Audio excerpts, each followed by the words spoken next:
guys, Lee, LHL Garden Services, Merseyside. Just going to do a quick little review actually on the Honda HRX. It's a Honda HRX 476. Not quite happy with it. You might wonder why. So if you look at the job, I'd say that was a good job. We're quite proud of it. I mean, it is November now, middle of November, 13th of November I think it is. It does a fine job. So what is there to moan about? Okay, it's just a couple of things. I used to have a Hayter, and I've had the 56 Hayter, and I've had the 40, I think it was a 46 Hayter. It was a while back, so I can't remember. And I'm unsure if I'm looking at them through rose tinted glasses. As far as I can remember, they did a brilliant job, as good as the job we see here.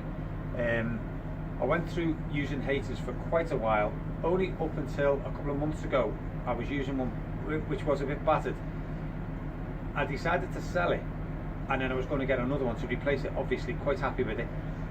I got talked into buying this. Not talked into. Honda engines are the absolute brilliant. You can't beat them. This is a Honda engine and a Honda built lawnmower, whereas Hayter, they use a Briggs & Stratton. I know they do the latest one now, a small one with a Honda engine. I think that's only relatively new. I'm not too sure. I think they've always used Briggs & Stratton. I would say Hayter obviously know more about lawnmowers than what Honda do.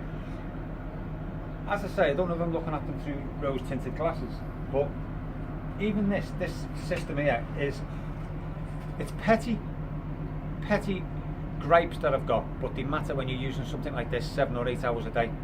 You'll push the bar in to start, which it's got a brake clutch, which is brilliant. I can't knock that. But these are so uncomfortable when you've got hold of them, and I end up, and it might be my own fault, I don't know, instead of holding it like this, because you're sort of going around bushes and obstacles all the time, you'll push this in, and then you'll hold this one, and you'll let go, and your thumb will be here, and it'll be catching your thumb. It's awkward. Trust me, I'm the one in the field, I'm the one using it. I don't like it. It's annoying.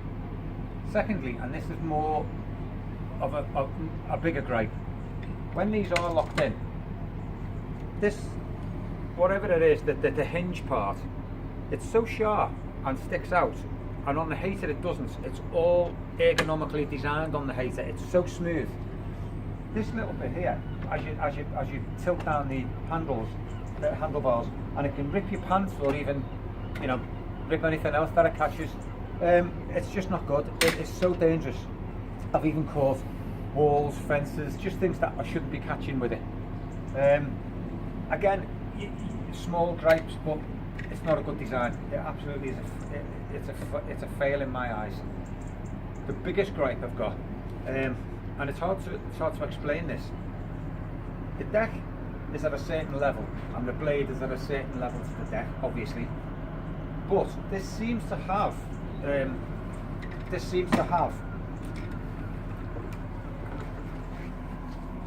plastic. It seems to have a plastic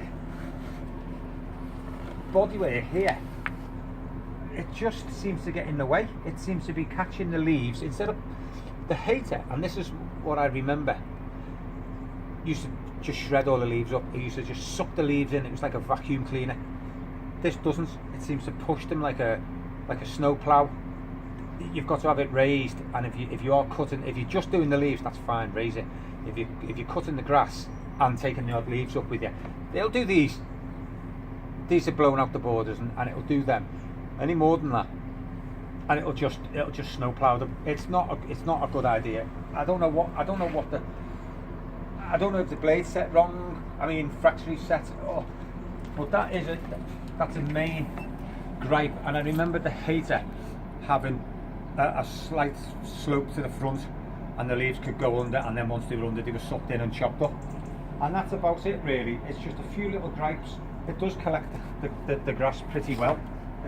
This is hard on the hand. Again, such a small gripe. You think, you know, man up. Well, I'm sorry. When the grass box is full, and you've got this, it's so far apart. It takes a lot of effort, strain on your hand. And also, as you can see, I've just took the grass box off. I wouldn't say it was full, but it is damp, the grass. It hasn't been raining, so it shouldn't be that bad. But these are the things that I remember the Hayter being better at, which was not blocking as much.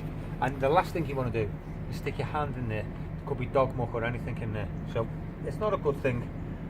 The other small thing is, and this is a very small thing, I don't know if it's the angle of this, and these where these two clips catch here fills with grass within hours. When you're doing a decent sized job, within an hour these will fill, and you stick your finger in. Okay, you can stick in, but it's keeping something around to stick in. It just catches your finger and it's a pain. You shouldn't have to do it. If you don't do it, the box slips off. So this goes on and goes in this catch in this little channel, but it fills with grass and it's a pain. It only just slightly just comes off like that, and you'll go over a bump and it'll be off. So that's a pain. Again, only a small pain, but when you're using it all day, every day, these matter. Apart from that, the throat's very small. I wasn't very happy with the throat. I thought it was going to be more powerful. I could see, obviously, it was small when I bought it, but I thought it was going to be more powerful, being a Honda engine. It would just throw it to the back of the bag. It doesn't. All in all, it does a fantastic cut. I'm not complaining about the cut it does, but my dilemma is, do I now sell this and go for the Hayter? Either Hayter, a smaller Hayter, manageable, or the larger one, 56. That choice is mine, on the size. Both choices are mine, but whether I get one at all or what size I get, they're the dilemmas. This does a brilliant cut. I should imagine the Hayter's going to do just as good a cut.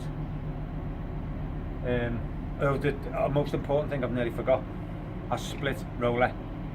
This hasn't got a split roller on the back. I don't know why, because, well, you can't see the roller now, but it hasn't got a split roller. And the Hayter, I think the 56 has, and I think the 41 has, but I think the one in between hasn't. Now, I was speaking to someone in Saltex, and they said that they are going to bring one out with a split roller. I need a split roller, that's the main thing. It's damp grass now. You can just see here where we've turned it round at the end of the stripes. There's nothing we can do. We're going to get worm casts or bits of mud where it brings up, where it's turning and it's just causing the mud to rise. We need a split roller. It helps on that no end. So that's basically it.